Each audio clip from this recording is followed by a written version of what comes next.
In this video, I'm going to go through some past VCAA exam questions relating to the introduction to bivariate data. So the first one we have here is a back-to-back stem plot, so from the 2009 paper, looking at male and female smoking rates expressed as percentages for 18 countries. So the first question is looking for these 18 countries, the lowest female smoking rate. So here we are just looking at the minimum value from this stem plot, which is 15%. So D is our answer there. The second question is then asking us for the 18 countries to find the interquartile range. The third question is then asking us to compare the males and females.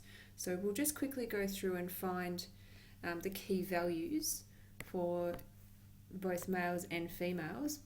So in order to find our interquartile range for females, first we need to find our median. We have 18 countries, so the median is going to be between the 9th and the 10th value. So counting from the end, if we come in 9 values, we end up here at between 21 and 22. Then from that point, finding the middle of our lower half to get our Q1. So that would give us at 19 here, and in the top half would give us at 25. So our IQR for females would be given as 25 minus 19. So that gives us a value of 6. And so the answer there is B. In order to get the information to answer question 3, where we're looking at comparing the medians and the range for the two countries, for the males and females, we'll just quickly grab our median for males. So again, it'll be between the 9th and the 10th value, and so that gives us a value here at 27, and a range, which will be our maximum minus our minimum, and so that's 47 minus 17, so our range there is 30. So now, in order to answer that final question, let's look at our options. Okay, so median for males 27 and for females 21.5, and the range for males at 30 compared to females at 13. So we can see that generally speaking, the males have a higher average and are more variable because they have a bigger range. So out of the options here, the smoking rates for females are generally lower and less variable. That fits the data that we have there, so our answer there would be A. Okay, now on to a new question. So an animal study was conducted to investigate the relationship between exposure to danger during sleep, given as high, medium or low, and chance of attack, given as above average, average or below average. The results are summarised in the percentage segmented bar chart below.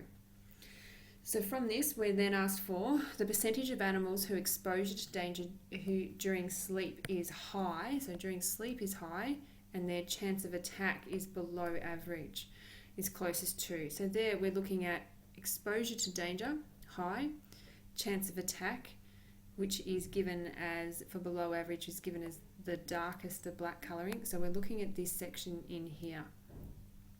So in order to work that out, what we need to do is just reading from our graph, and we get a value in there in around the 80s. So it'll be option E. The answer will be E there. New question. This table below gives average lifespan in years and the average sleeping time in hours a day of 12 animal species.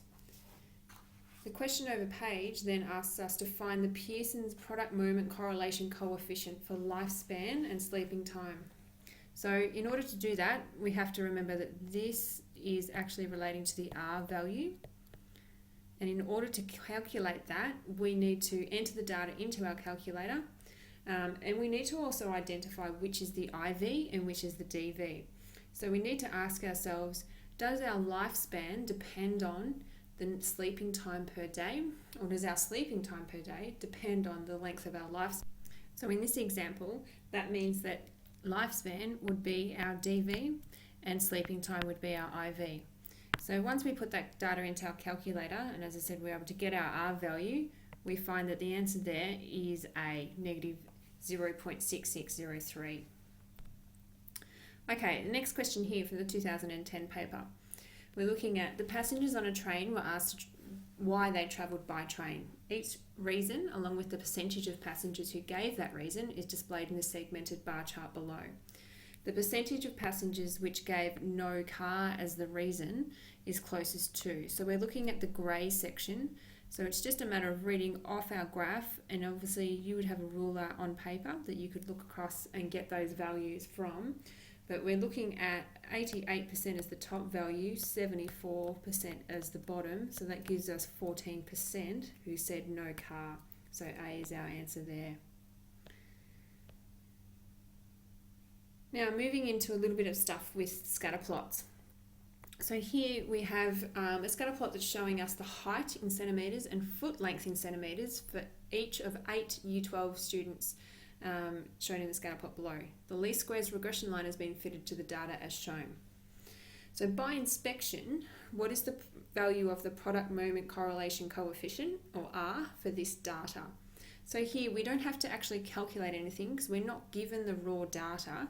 So it is just a case of, by looking at the graph, deciding out of the 5 options which is the most valid. So obviously our relationship here is heading in a positive direction. So D and E are not possible answers. Now you should know with your R values here that depending on the value it is given, that tells you about the strength of the relationship. A value of 0.98 would indicate that the data is almost in an exact straight line. And we can see here that some of our values are quite scattered. So A would not be a valuable option there. C at 0.23, that tells us that there's actually no relationship. So that you'd expect your scatter plot to be very scattered and random looking. Whereas this, you can see there is a clear pattern. So C again is not a possible answer, which leaves B. A value of 0.78, that tells you that your R value, or the strength of the relationship, is in the strong section but at the bottom end of it, and that clearly is shown in that scatter plot there. Okay, on to 2011. So here we have box plots showing the average pay rates in dollars per hour earned by workers in 35 countries for the years 1980, 1990 and the year 2000. We have our 3 separate box plots there, and then we're asked, based on this data, to decide which of the following statements is not true. So with these types of questions, you just have to read very carefully and then sort of eliminate each answer as you go through. So in 1980, over 50% of the countries had an average pay rate less than $8. So in 1980, our average pay rate, so our median value, we're saying had over 50%, had a value less than $8 per hour, and we can see that's actually true. So we're looking, remember, for not true. In 1990, over 75% of the countries had an average pay rate greater than $5 an hour. So 75% greater than a certain point, that means we're looking for what is our Q1 value. And we can see here it's just above $5. So yes, more than 75% had a pay rate greater than $5 per hour in 1990. In 1990, the average pay rate in the top 50% of the countries, so the top half of our data here, was higher than the average pay rate for any of the countries in 1980. So is our median here higher than anything from 1980? Yes, it is. It's just above. So that statement's true as well. In 1990, over 50% of the countries had a pay rate less than the median average pay rate in 2000. So in 1990, 50%, so looking at a median value here, and comparing that to the average pay rate, which again is your median value here, in 2000. Was it less than that? Yes, it was. Our final option, we think, is going to be our answer, but we always double check, we don't assume. So in 2000, over 75% of the countries had an average pay rate greater than the median average pay rate in 1980. So again, 75% greater than a point for 2000. Was that more than the median pay rate in 1980? No, it's not. It's lower than that. So that statement is not true and therefore is our answer. Question 11. This is now testing your understanding of what an R value gives you, and it comes down to the language of the question. So you need to be very careful about how things are worded. So for a group of 15-year-old students who regularly play computer games, the correlation between time spent playing computer games and fitness level was found to be negative 0.56. In order to get an idea of what's happening here, I always like to just draw yourself a little scatter plot, a little sketch, so you can say, all right, this is what a graph would look like.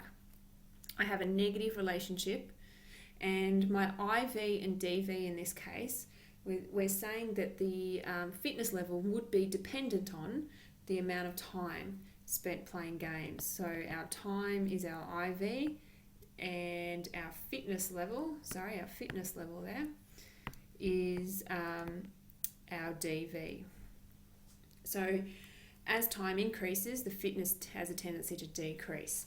So looking at the options here for the answers, 56% of the students are not very fit. Now remember, percentage only relates to R squared. You never write an R value as percentage, so knock that one out. For part B, these students would become fitter if they spent less time playing computer games. So if they spent less time playing computer games, if they were down here somewhere, their fitness does tend to be higher. But this is talking about a exact relationship. They're saying if they spent less time, they would become fitter. Whereas if you look at option D, it's a very similar answer, but the wording is slightly different. So the students in the group who spent a short amount of time playing computer games tended to be fitter. So this is just saying that if they do spend less time, they did, for this particular group, for this sample, they did tend to be fitter. We're not saying that just because you do spend less time means automatically, without doing anything else, that you'll become fitter. So that's why D is the answer here and not B. Okay, C and E are like statements as well, but it's just about the wording. So be very careful that when you're asked to make a statement about the R value or any relationship, just because you have a high R value or a high coefficient of determination doesn't mean that the change in one has 100% of the impact on the DV. Okay, next question here. So here we have some data, and we're just giving you part of the question out of this. So in the exam, you probably would have entered this data into your calculator, and it's a matter of deciding firstly which one is the IV and the DV. Now, based on the data that you're given there, talking about blood pressure, it's not apparent as to which is the IV and which is the DV. So, but if we have a look at the question, it's asking us from the 15 blood pressure measurements for this person, it can be concluded that the percentage of variation in the systolic blood pressure is explained by the variation in diastolic blood pressure. Now, that statement should be familiar. That is relating to your R squared value.